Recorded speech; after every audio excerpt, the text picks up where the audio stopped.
I'm going to continue talking about sex and about orgasms and erections until the end of days.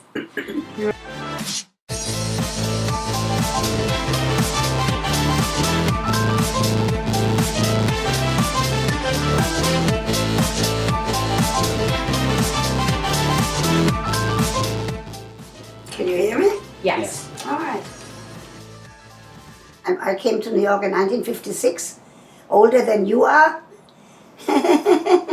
And I came on a visit after having studied in Paris, and I was on my way back to Israel, but I thought I wanted to visit an uncle in San Francisco. I saw that I could get a scholarship at the New School for Social Research, and look what happened. I stayed here, and I have no regrets, but I do go to Israel every single year. The questions have not changed. What has changed is the vocabulary. Nobody says she's with child. They say she's pregnant. So what has definitely changed is the vocabulary. People are using more explicit terminology. But the basic questions about women not having sexual satisfaction, about men being premature ejaculators, about relationship questions, about loneliness, about being sad, those questions have not been changed. Every generation has their problems, and the young generation of today, one of the problems that they have, which concerns me very much, is that they are not developing the art of conversation. They are constantly on their iPhone, they are holding hands with their loved one, but they're not even talking to each other. So I'm very concerned about that, because they think on the iPhone that there's something happening in the world that they need to pay attention to right now. Big problem. So we have to warn that new generation in order to develop interpersonal skills and to develop the relationship. They have to talk to each other. The art of conversation is going to be lost. I'm not saying they shouldn't use the iPhone. I have an iPhone. I get phone calls and I make phone calls. But this being attuned constantly to that machine is a big problem. Dating in New York, it's not only in New York that it's difficult. It's difficult every place, because people have expectations that the men, in women's cases, will come on a white horse and will bring a big diamond ring, and they will be happy forever after, like in the stories. And people are not realistic, and they also, not only are the expectations higher, much higher, but also the disappointments. So people carry the disappointment of a previous failed relationship into a new relationship, and that kills that new relationship. So people have to take a deep breath and say, this one did not work, let me go out and find one that will work. So I just came back from the Frankfurt Book Fair, but I was also in Berlin, in Hamburg, in Mainz.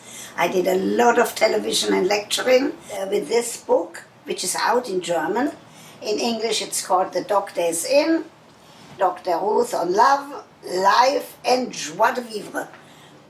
The book is really a little bit about my philosophy of life and some good advice. For example, I say to people the importance of relationships, not just of sexual relationships. I tell people that if they associate with boring people, drop them, except if it's your mother-in-law, then you have no choice. Or people who constantly complain, don't let people pull you down. At the age of 87, I have published 2 new books this year, and both of them already have been purchased by Israel, and it's a wonderful children's book, and it's about my philosophy of life, about that a turtle, if it stays in one place, it's safe. Nothing can happen to that turtle. It carries its house on its back, and it's safe. If that turtle wants to move, it has to take a risk. It has to stick its neck out, it could get hurt. But it doesn't move unless it sticks its neck out. I had 13 dolls when I left Germany. When I left Frankfurt, I could only take one with me. And the doll, the brand name of the doll is Schildkröte. It's a turtle. And maybe that's why I'm collecting turtles. I don't know, but I like the philosophy about the turtle. Put it on again. Before I give a talk, like tonight I'm giving a talk, before I give a talk about an hour before, I don't want to talk to anybody. I sit quietly. For example, I gave a talk in Detroit, 648 people, lots of young people, which that organization of Hadassah usually doesn't get. But before, I sat quietly in a corner to collect my thoughts. A perfect day for me is to see my grandchildren. I have 4 grandchildren. When I can see one of them, I smile. My favorite place is in Switzerland. There is a hike that goes from Wengen up from the Männlichen over the Kleine Scheideck back to Wengen. When I think of a favorite place to hike, that's the one. What's coming up next is a children's book for Germany, which I'm waiting right now for the contract, and lots of lectures, and to see my grandchildren as often as possible. The best advice I ever got must have been in my early childhood, because I was 10 years old. So the early socialization, the early years of my life were very happy. I was an only child with 2 parents, with a grandmother who lived with us.